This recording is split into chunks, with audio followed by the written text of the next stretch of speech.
MS Excel की इस video series में आज हम बात करने जा रहे हैं मैथमेटिकल फंक्शंस के बारे में।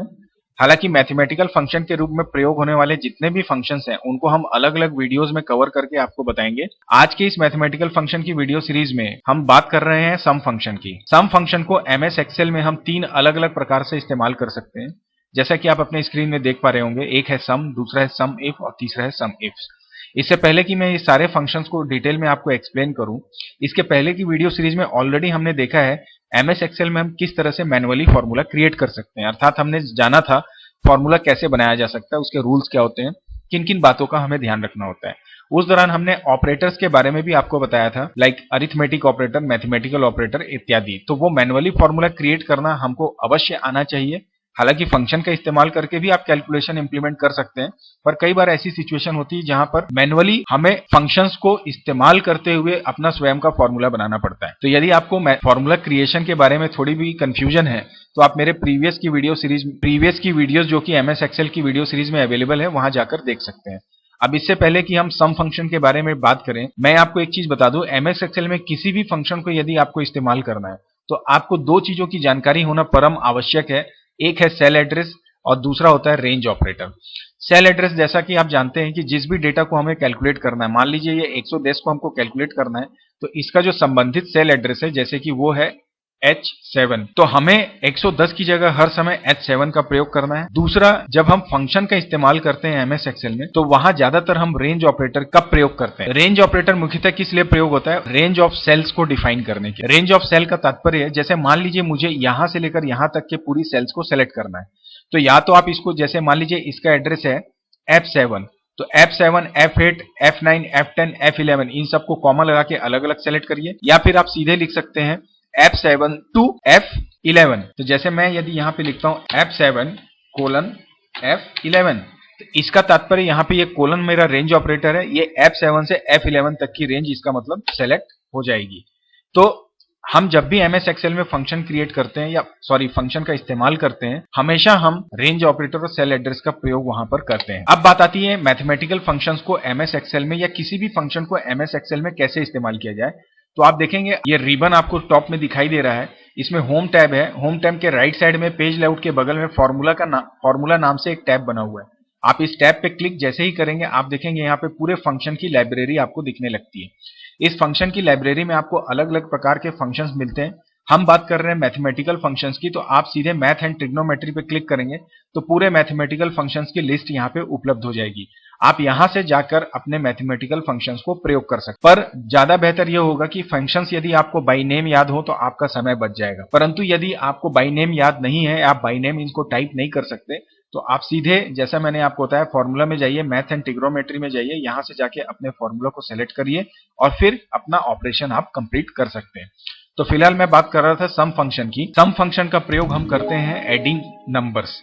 Adding number in the sense, मान लीजिए यहां से यहां तक की सेल्स का हमें टोटल करना है, तो या तो आप इक्वल टू मैनुअली फॉर्मूला लिख सकते हैं, like G7 plus G8 plus G9 and all, परंतु आप चाहें तो डायरेक्ट सम फंक्शन का इस्तेमाल करके भी टोटल प्राप्त कर सकते हैं। सम फंक्शन का इस्तेमाल करने के लिए सबसे पहले हम टाइप करते हैं इक्वल टू के पश्चात हम लिखेंगे सम। तो जैसे ही हमने सम लिखा, आप देखिए सम की पूरी लिस्ट आ गई। इस सम के बाद हम लगाते हैं स्मॉल ब्रैकेट। इस स्मॉल ब्रैकेट के अंदर जहां से जहां तक का डेटा आपको जोड़ना है या ऐड करना है, उसे आप माउस से चाहे तो सेलेक्ट कर सकते हैं। जैसे मैंने जैसे ही इसको पूरा सेलेक्ट कर लिया, ये रेंज देखिए अपने आप सेलेक्ट हो गई। इसके बाद आप इस ब्रैकेट को जैसे ही क्लोज करके एंटर करेंगे, आप देखिए इन सब का टोटल यहाँ पर आ चुका है। दूसरा, यदि आपको सम को प्रयोग करना है तो क्या तरीका है, आप इक्वल टू टाइप करिए, आप मैथ एंड ट्रिग्नोमेट्री में जाइए, यहां से आप अपने सम फंक्शन का चुनाव कर लीजिए। तो जैसे मान लीजिए मैंने यहां से उठाया, ये देखिए हमारा ये सम फंक्शन आ गया। जैसे ही हमने इसको सेलेक्ट कर लिया, ये बाय डिफॉल्ट अपने हिसाब से यहाँ पे रेंज को सेलेक्ट कर लेता है। मान लीजिए कोई अन्य रेंज आपको चाहिए तो आप माउस से उसको भी सेलेक्ट कर सकते हैं, बट फिलहाल फिर मैं वापस इसे सेलेक्ट कर लेता हूँ। तो आप देखिए G7 से G11 की रेंज मेरी यहाँ पर सेलेक्ट हो चुकी है। इसके पश्चात आप इसे ओके कर दीजिए। जैसे ही आप ओके करेंगे, देखिए इसका एक टोटल आ चुका है। तो इस प्रकार से हम सम फंक्शन का इस्तेमाल करके अपने कार्य को कर सकते हैं। तो ये तो बात हुई हमारे सम फंक्शन की। इसके बाद दूसरे हम फंक्शन की बात करने जा रहे हैं, वो है हमारा sum if function. Sum if function का मतलब क्या है? सम इफ फंक्शन का मतलब होता है यदि आपको कुछ स्पेसिफिक कंडीशन के आधार पे टोटल करना है, अर्थात सभी रेंज जो हमने सेलेक्ट की सबके वैल्यूज को हमें ऐड नहीं करना है, समस्त सेलेक्टेड रेंज में से कुछ स्पेसिफिक वैल्यूज को ही हमें ऐड करना है, तो ऐसी स्थिति में हम सम इफ का प्रयोग कर सकते हैं। सम इफ के दौरान हम केवल एक ही कंडीशन के आधार पे टोटल कर सकते हैं। यहाँ पर जैसे उदाहरण के तौर पे समझिए, मान लीजिए इस पूरे वर्किंग आवर्स में हमें केवल उन डेटा को ऐड करना है जिनका ग्रुप ए है, अर्थात मुझे सम इन सब रेंज का करना है, लेकिन कंडीशन मेरी ये है कि जिनका ग्रुप ए है केवल उनके ही डेटा को टोटल करना है। तो ऐसी स्थिति में हम प्रयोग कर सकते हैं सम इफ फंक्शन का।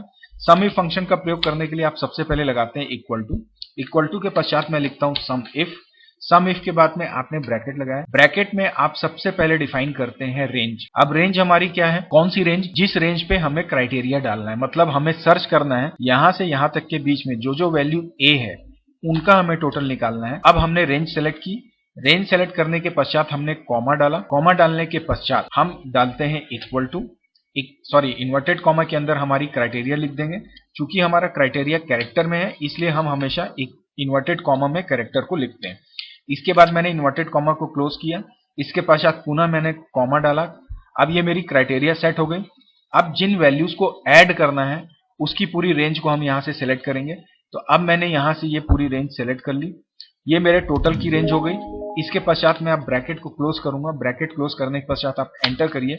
देखिए यहाँ पर आपकी जो वैल्यू है वो 21 आ चुकी है। इसे मैं थोड़ा बोल्ड कर देकर दिखा देता हूं आपको, तो देखिए आपकी स्क्रीन में ये आ रहा है अभी। तो ये 21 जो आया, इसका जो फॉर्मूला है आप देखिए, हमने सम इफ लगाया, F7 से F11 की रेंज दी, वह रेंज दी जिसका डाटा हमें सर्च करना है, और जो हमारी कंडीशन है वो हमने अप्लाई की, कॉमा से सबको सेपरेट करेंगे, और फिर उसके बाद जिस वैल्यू को टोटल करना है उसकी रेंज हमने यहाँ पे दी। तो ये होता है हमारा सम इफ। नेक्स्ट हम अब बात करेंगे सम इफ्स की। देखिए सम इफ फंक्शन में केवल एक ही कंडीशन को हम इंप्लीमेंट कर सकते हैं। सम इफ्स के द्वारा हम एक से ज्यादा कंडीशंस को अप्लाई करके टोटल फाइंड कर सकते हैं। मान लीजिए मेरी ये रेंज है वर्किंग आवर्स की, इसमें सबका टोटल निकालना है, लेकिन कंडीशन ये है जिनका ग्रुप ए है एवं जिनका एरिया नॉर्थ है, इन दोनों क्राइटेरिया से मैच होने वाले वर्किंग आवर्स का ही हमें टोटल फाइंड करना है। तो ऐसी स्थिति में जहां पर एक से ज्यादा कंडीशन होती है, हम इस्तेमाल करते हैं सम इफ फंक्शन का। तो आइए देखते हैं सम इफ फंक्शन को कैसे प्रयोग करते हैं। मैं यहाँ 2 मिनट इसे अप्लाई करता हूं। मैंने सबसे पहले लगाया इक्वल टू के पश्चात मैंने लिखा सम इफ्स, ब्रैकेट ओपन किया। जैसा कि मैंने आपको पहले ही बताया कि आप सारे फॉर्मूला को यहाँ फॉर्मूला टैब में जाके मैथ एंड ट्रिग्नोमेट्री से कोई जैसे ही क्लिक करेंगे तो यहाँ पर भी आपको ये सम इफ फंक्शन उपलब्ध हो जाएगा। यहाँ से भी लेके आप कर सकते हैं, मैं आगे चल के आपको दिखाता हूँ। तो फिलहाल मैं सम इफ्स में सबसे पहले मेरी रेंज दूंगा टोटल की, अर्थात यहाँ पर हम सबसे पहले जिन वैल्यूज को टोटल करना है उसकी रेंज हम डिफाइन कर देते हैं। कॉमा लगाने के पश्चात जो कंडीशन हमें देनी है उसकी रेंज हम देंगे। ये हमारी रेंज हो गई। कॉमा लगाने के बाद हमारी रेंज इन्वर्टेड कॉमा में हमने लिख दिया जिनकी वैल्यू क्या है या जिनका एरिया क्या है, नॉर्थ है, उन्हें हम सेलेक्ट करेंगे। कॉमा लगाने के पश्चात अब हम ग्रुप डिफाइन करेंगे। तो ग्रुप की रेंज हमने माउस से सेलेक्ट कर ली। इसके पश्चात हमने अब ग्रुप में टाइप कर दिया जिनका ग्रुप कौन सा है, ए। ये हमारा हो गया सम इफ्स का फंक्शन तैयार। इन्वर्टेड कॉमा ब्रैकेट क्लोज करके अब हम प्रेस करेंगे एंटर। देखिए यहाँ पे इसका टोटल आ गया 15। आप क्रॉस चेक कर सकते हैं, ये नॉर्थ है, ए है और नॉर्थ है 8। इसके पश्चात ये ए नॉर्थ है 7, तो 8 7 कितना दिखा रहा है यहाँ पे 15 आ जा रहा है। तो इसका मतलब दोस्तों आप समझ सकते हैं किस तरह से हमने सम इफ और सम इफ फंक्शन का इस्तेमाल किया। मैं एक बार फिर से आपको सम इफ्स का डिटेल में बता देता हूँ प्रोसेस। इसमें मैंने थोड़ा नंबर ऑफ डेटा को, अमाउंट को ज्यादा कर दिया है। अब हम यहाँ से सीधे चलते हैं फॉर्मूला टैब में, दूसरे तरीके से देखते हैं। यहाँ से मैथ एंड ट्रिग्नोमेट्री में गए, यहाँ से मैंने सेलेक्ट कर लिया सम इफ फंक्शन को। ये मेरा सम इफ्स आ गया। जैसे ये आएगा यहाँ पर ये बॉक्स आप देख सकते हैं आपकी स्क्रीन में आ रहा है। सबसे पहले हमें सम की रेंज बतानी है। तो मेरी सम की रेंज है ये वर्किंग आवर्स, हमने इसे सेलेक्ट किया। देखिए ये रेंज सेलेक्ट हो गई यहाँ पे। इसके पश्चात हमें क्राइटेरिया रेंज डिफाइन करनी। तो हमारी पहली क्राइटेरिया है जिनका एरिया क्या है, नॉर्थ है, तो हमने इसकी रेंज को सिलेक्ट किया। अब यहाँ पर जो हमारी क्राइटेरिया रेंज है वह हमने यहाँ नीचे इसके नेक्स्ट कॉलम में डिफाइन कर दी। हमने यहाँ पे लिख दिया नॉर्थ। तो ये देखिए हमारी क्राइटेरिया सेट हो गई। इसके पश्चात सेकंड क्राइटेरिया रेंज में हम जाएंगे। यहाँ पे हमने इसका ग्रुप सेलेक्ट किया और ग्रुप में हमने डिफाइन कर दिया कि इसकी जो रेंज ग्रुप है वो ए ग्रुप होना चाहिए जिसका हमें डेटा को कैलकुलेट करना है। तो हमने 2 कंडीशन अप्लाई कर दी, जिनका एरिया नॉर्थ है एवं जिनका ग्रुप ए है केवल उनका ही टोटल निकालना है G3 से G12 तक का। इसको लेके हमने जैसे ही ओके किया, देखिए यहाँ पे 31 आ गया। आप इस पे डबल क्लिक करेंगे तो देखिए वही फॉर्मूला जो हमने मैन्युअली टाइप किया था वो यहाँ पे आपको डिस्प्ले हो रहा है। तो आई होप गाइज आपको समझ में आ रहा होगा किस तरह से हम एडिशंस MS एक्सेल में परफॉर्म कर सकते हैं। तो that's it for this session, keep practicing. मिलते हैं नेक्स्ट सेशन में मैथमेटिकल फंक्शन के कुछ नए फंक्शंस के साथ में। तब तक के लिए bye bye and take care.